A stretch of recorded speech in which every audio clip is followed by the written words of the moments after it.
오늘 본문을 보면 아브라함이 애굽 가서 얻은 것은 큰 부유함이었습니다. 1, 2절에 보면 이렇게 말합니다. 아브라함이 애굽에서 그와 그의 아내와 모든 소유와 롯과 함께 네겝으로 올라가니 아브라함에게 가축과 음과 금이 풍부하였더라. 쉬운 성경에서는 이 절을 아브라함은 가축과 음과 금이 많은 부자였습니다 라고 말합니다. 우리는 여기에서 아브라함의 가축에 대해 처음 보게 됩니다. 이러한 언급에 이어 곧바로 많은 가축이 아브람과 그의 조카 롯 사이의 다툼의 원인이 된 것은 매우 의미심장합니다. 또한 성경에서 재물이 많음을 의미하는 이 2절의 풍부라는 단어가 처음으로 여기에 등장했습니다. 그만큼 주목할 만한 점이 있습니다. 어느 때든지 부유함은 항상 많은 근심으로써 그것을 소유한 자를 찌르기 때문입니다. 여기에 아브람의 조카 롯이 등장합니다.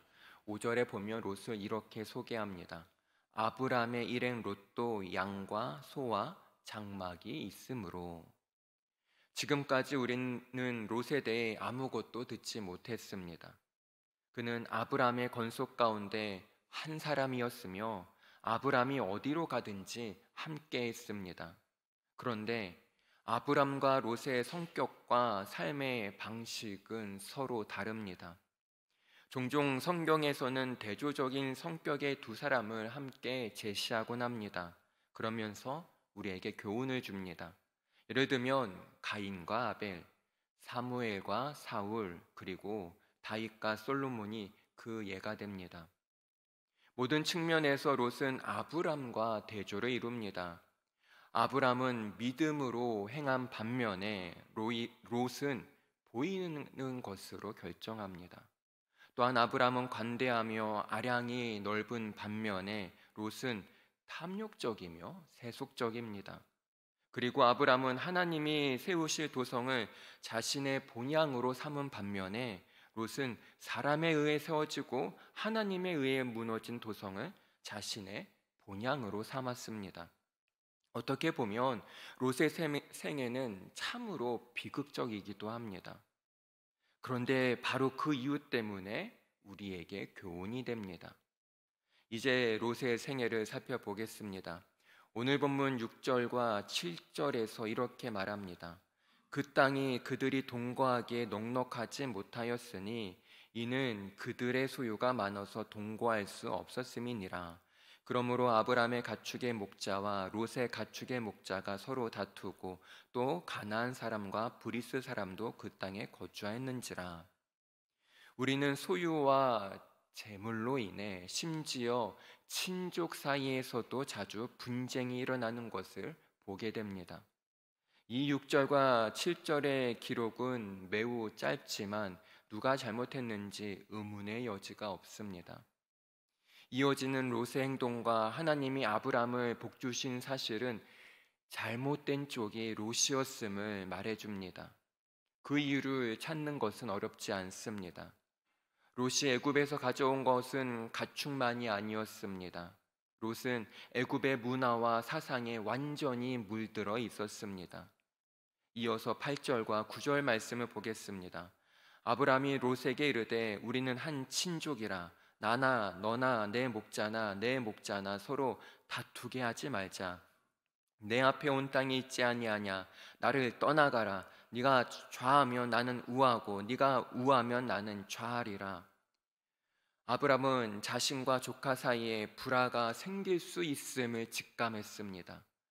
종들 사이에서 시작된 다툼은 자칫하다가 주인들 사이의 다툼으로 끝날 수도 있습니다. 친족 사이의 불화를 피하기 위해 아브람은 서로 나누어질 것을 제안합니다. 그렇습니다.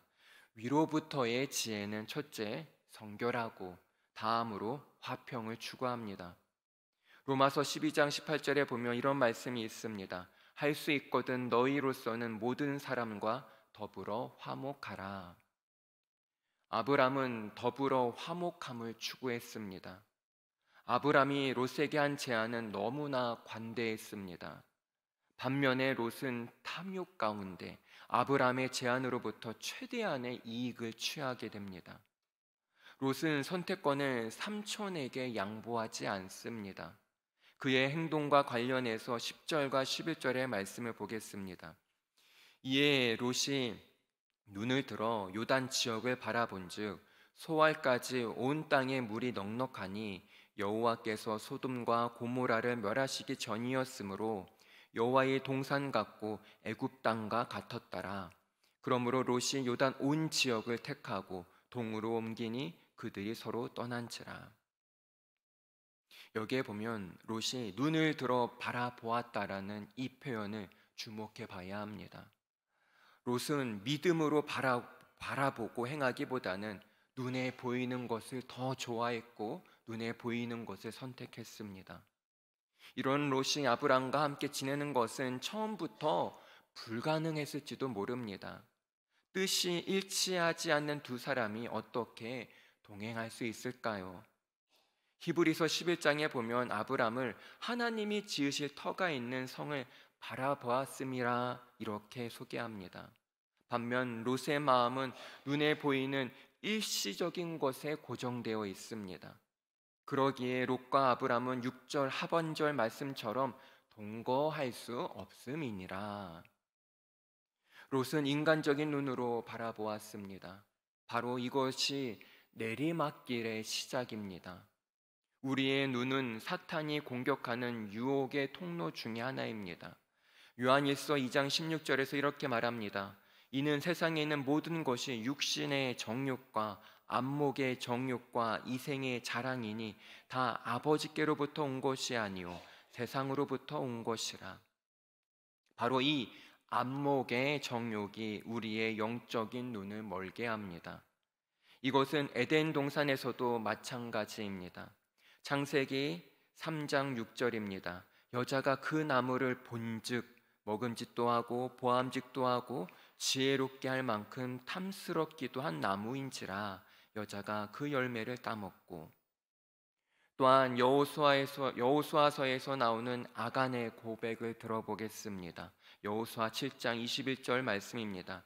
내가 노력한 물건 중에 시날산의 아름다운 외투 한 벌과 은 200세겔과 그 무게가 50세겔 되는 금덩이 하나를 보고 탐내어 가졌나이다.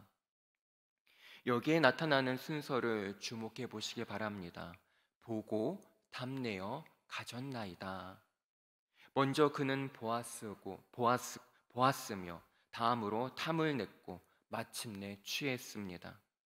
이것은 롯의 경우도 마찬가지입니다. 먼저 롯은 눈을 들어 바라보았습니다. 그런 후에 선택했습니다. 오늘 본문 10절 말씀을 다시 한번 보겠습니다. 이에 롯이 눈을 들어 요단 지역을 바라본즉 소알까지 온 땅에 물이 넉넉하니 여호와께서 소돔과 고모라를 멸하시기 전이었으므로 여호와의 동산 같고 애굽 땅과 같았더라. 어떤 땅과 같다고 합니까? 애굽 땅과 같다고 합니다. 이것이 얼마나 의미심장한지 모릅니다. 그것은 롯의 마음이 여전히 애굽에 밀착되어 있음을 보여줍니다. 그러나 하나님은 인간의 눈으로 보고 판단하지 않으십니다. 사무엘상 16장 7절 말씀입니다. 내가 보는 것은 사람과 같지 아니하니 사람은 외모를 보거니와 나 여호와는 중심을 보느니라. 하나님은 마음의 중심을 보십니다. 그런데 롯의 인간적인 눈에 요단 평지는 온 땅에 물이 넉넉하여 여호와의 동산같이 보였습니다. 그러나 하나님의 눈에는 이렇게 보였습니다. 오늘 본문 13절 말씀입니다. 소돔 사람은 여호와 앞에 악하며 큰 죄인이었더라. 그렇습니다. 우리의 시선은 어디로 향하고 있습니까? 사람과 환경, 세상입니까? 오직 주님께 향하길 바랍니다. 오직 주님만 바라보시길 소망합니다. 그리하여 세상의 복이 아닌 하늘의 복이 우리의 삶에 가득히 넘쳐나는 은혜 충만한 복된 은혜 하루가 되길 간절히 소망합니다. 기도하겠습니다.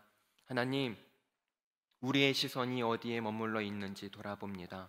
사람과 환경을 보며 판단하는 것이 아니라 더욱 주님을 바라보며 그 모든 것을 주관하시는 하나님만을 간절히 사모하며 나아갑니다. 주님, 오늘 하루 우리의 모든 상황 가운데 역사하셔서 감사와 믿음으로 승리하는 복된 은혜의 하루 되게 하여 주시옵소서. 감사합니다. 예수의 그리스도의 이름으로 기도합나이다. 아멘.